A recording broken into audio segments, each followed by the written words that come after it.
Bonjour, j'ai le plaisir, comme expert pour contribuables associés, de vous dévoiler le bilan normatif de l'année 2025.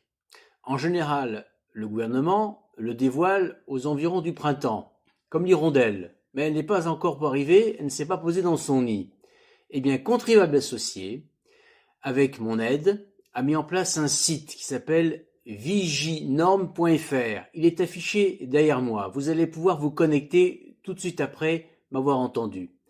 Nous pouvons dévoiler un nouveau chiffre qui est le bilan normatif 2025. Écoutez bien, c'est ahurissant. Il y a en France, en droit étatique national, 50 913 374 mots en vigueur. Parce que le droit, on ne peut plus aujourd'hui dénombrer combien y a-t-il de normes, combien y a-t-il d'articles de loi, ça ne veut plus rien dire. Combien de textes, ça ne veut plus rien dire. Non, il faut compter en volume. C'est en volume de mots. Et évidemment, bien sûr, ça va peut-être rien vous dire encore.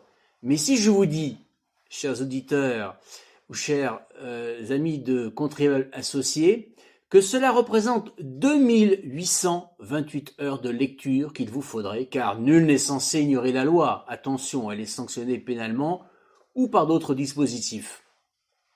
Alors, c'est une inflation qui m'a surpris moi-même, parce que je pensais que la situation politique, notamment des majorités relatives depuis la dissolution, allait un peu freiner l'inflation normative. Eh bien, pas du tout.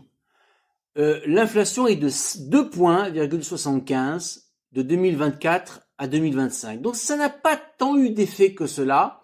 On aurait pu penser le contraire. C'est donc d'autant plus inquiétant. Ils n'ont rien freiné alors qu'ils ont promis de simplifier.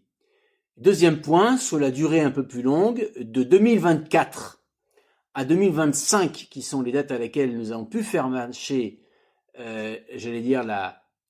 le système pour décompter le nombre de mots que je vous ai donné tout à l'heure, c'est quand même une inflation de 100,8% pour être très précis, 100,72% d'inflation en 20 ans.